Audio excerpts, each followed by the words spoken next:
Tales of Zestiria, the X. First and foremost, I picked this up so you guys can see that earlier this year. Have yet to. I played like maybe 3 hours of this game. Um, like yet to get. Didn't beat it. Didn't really get too far.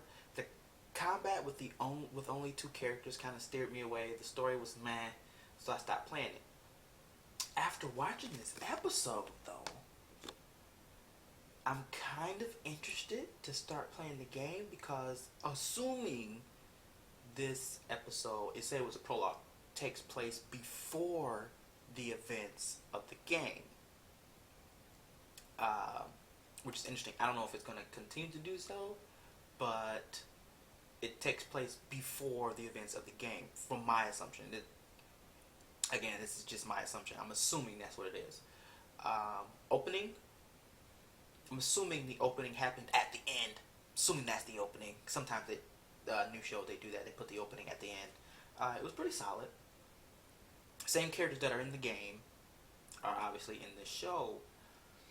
One thing I do want to point out, though, is I'm hoping that Princess Alicia is not going to be this prideful princess who wants to make all these changes, do all these things, and the people around her just end up dying, like her knights, pretty much. Now, I can't say for certain that that's her fault, but she was the one that wanted to go investigate it, and ironically, she's the only one that survives. In the game, you don't meet her until you go, I think, to that first temple, and she's just lying on the ground.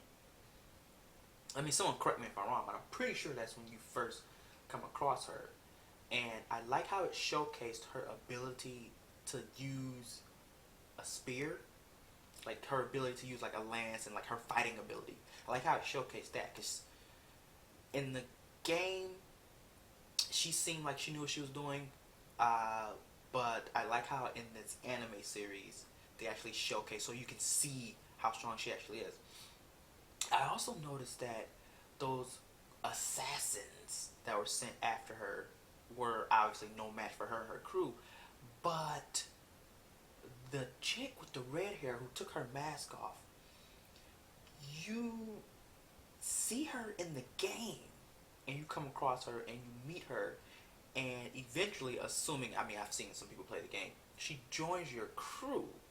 So I'm interested to see what the story is with her, because she tried to kill the princess, but she's going to join your crew. So I'm interested. This obviously makes me want to play the game if this series is actually going to tell the events of the game, because I'm interested in it.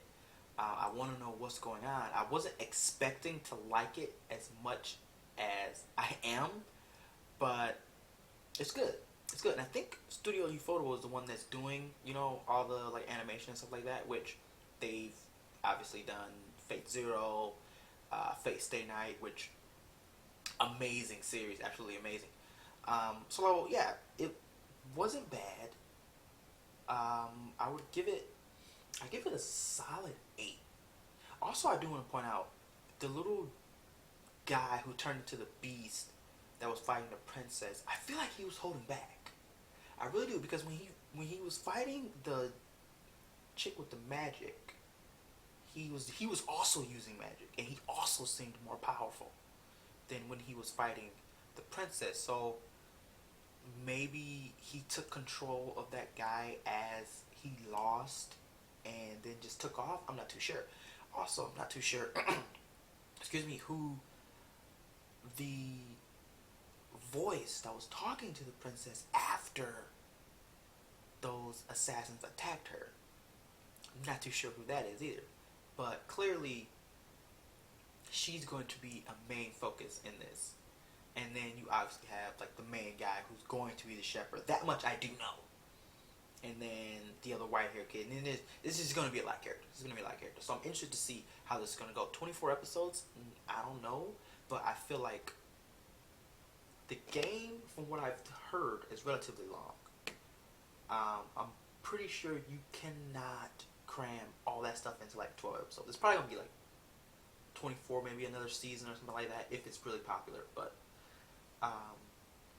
let me know what you guys think. Have you finished the game? Do you know what's going to happen? Did you like the game? Did you in fact like this first episode? So yeah, that's it. I give it a solid 8. I'm probably going to review it weekly. But let me know what you guys think in the comment section below. I am signing off. Have a good one, people.